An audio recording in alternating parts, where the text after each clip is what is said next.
Ja, då är vi här. Andra dagen av Gamex 2011 och vi börjar dagen med att träffa Jonathan Quisenberry, en av männen bakom Lord of the Rings, War in the North.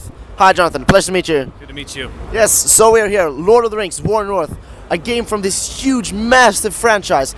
How will War in the North fit into the great universe of Lord of the Rings? For War in the North, we created a brand new fiction, so it was on top of the story that already existed. Our story runs parallel to the ring of going to Mordor, and you have new adventurers who head to the north and have to overcome Sauron's forces there.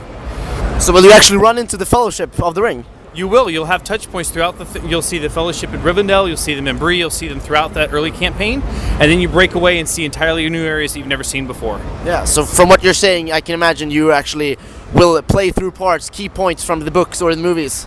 You'll see some of those characters, you'll see some of those settings, you'll actually play in almost entirely new areas altogether. So you won't replay what has been seen before, but you may see some people you know and recognize. So War in the North will be this pretty co-op oriented hack and slash game.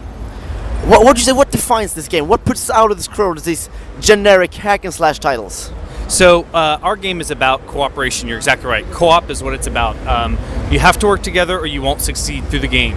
Our game combines beautifully the RPG elements of any role-playing game. So there's stats, there's loot, there's trading, etc. At the same time, moment to moment you're in combat and you have lots of options from melee to range combat and special abilities to help each other throughout this combat area, and then your reward is the loot again that recycles back through. Yeah. So we have these three classes or races, so to speak. We have human, elf, and dwarf. Right. How will they differ from each other? Each character actually has its own unique skills and abilities to add to the party. So as you progress through the campaign, each one of you needs to participate, and in doing so, the skills that I have will help you as the dwarf or you as the human, and they complement each other very well. So you have to work together, and each of those things is unique. So if I play through as the dwarf, when I play through as the elf, it's a different experience. Yeah. So can you go deeper into the leveling or the upgradation system in the game? Absolutely. As with our past titles, this game is extremely founded in character progression through the campaign. So you gain experience, you level up your base stats, and then you get to select your skills that you want as the dwarf, the elf, or the human character, and customize those throughout the campaign. There's some 20-odd skills for each character, and even if you play dwarf and I play dwarf, our dwarves won't be the same character 20 levels from now. So there's some freedom to the leveling, so to speak. That's right. There's leveling to there's freedom to the leveling, the choice selection when it comes to skills, and then of course your whole complement of weapons and armament that you can carry as well. Of course, the absolute meta core of this game, combat. Yes. Please, divulge us. Yes, it's visceral. It's tight. It's you've got lots of options when you're on the combat and on the field. You switch from one move to the next, and you collect them together to increase your experience. Beheading and decapitations are a part of what our game is about. It's mature rated, so we're excited about that. It's the first time that we've actually been able to create a Lord of the Rings game where it's more true to the film and the books than maybe you've seen in previous games. Yeah. So of course the game will be heavily story driven.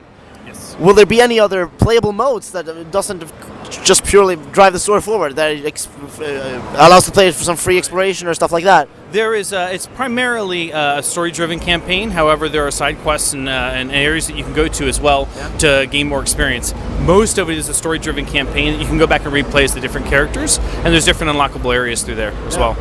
Also, online play, or is the co-op only split screen? How does it work? That's a great question. The co-op is online. It's couch co-op, so you can split screen, and then of course the online element you can even system link. So we tried to make it as accessible as possible for any combination of cooperation. Yeah. So the Lord of the Rings franchise is not just these roaming through a forest and stumbling upon some orcs. There's of course the key, huge, epic battles, boss fights. How will they be in the game?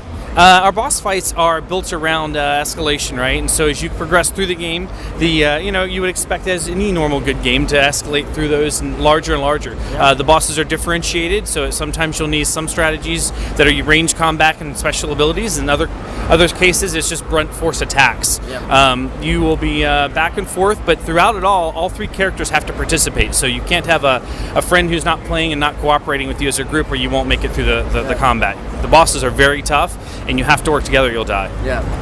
And of course we have the equipment. Yes. do you start out with this one piece of equipment, just keep it through the game, or do you upgrade it? Do you get new crafting? Yeah, How will it work? It's very you start off with a modest expectation. You're a warrior, so you start off with a modest armament, and through it you can expect to find items, named items throughout the universe that you'd expect from the Lord of the Rings, from Middle Earth, and we have slotting in our game as well, and then we have weapons that are customized for each of the character classes. As I said earlier, working together is very important. When it comes to your weapons and armament, there's special items that you can trade back and forth amongst each other. Yeah. So sharing and giving and companionship is really important, even when it comes to the items. Because if I have something and I've upgraded it, I want to give it to you because you can use it. I benefit from that at the end of the day. Yeah. So team play definitely seems to be the core of War in the North. So would you benefit from like getting together with a couple of friends, practicing together, becoming this strong team? Is there any like leaderboard rankings to show which fellowship is the greatest or anything like that? You know, we were going to do that, but we chose to stay true to the complementary part of the cooperation. Yeah. So it's not as competitive as you might think some other games could be. We chose to wrap the game into the co-op experience of spending time with friends, and not so much the competitive aspect. Yeah. But if the story actually progresses from, just to say hypothetically, from book 1 to book 3, of course this is a lot of content. Yes. Is the game actually going to be this long, or have you like chosen out the key points of turns in these actual stories? You know, it's funny. Our game takes place over a really healthy section of gameplay, and you will go through the entire story, if you will. So when you start, you meet Aragorn and Bree, and I'll leave all the rest of the details for you to explore. Yeah. At the end of the game, if you're successful, then you culminate at the same time that the ring is destroyed as well. So you do, through the narrative, progress through the campaign and through the storyline that you're familiar with, but it doesn't seem like 3 books worth. But it is, 20 hours. It's a good experience, 20 or more hours. That's a healthy chunk of gameplay right there. So the question that is on everyone's lips: will we actually interact with the one true ring? I will leave you to discover that on your own. And that seems like any questions to end on today. So thank you very much, Jonathan, for your time.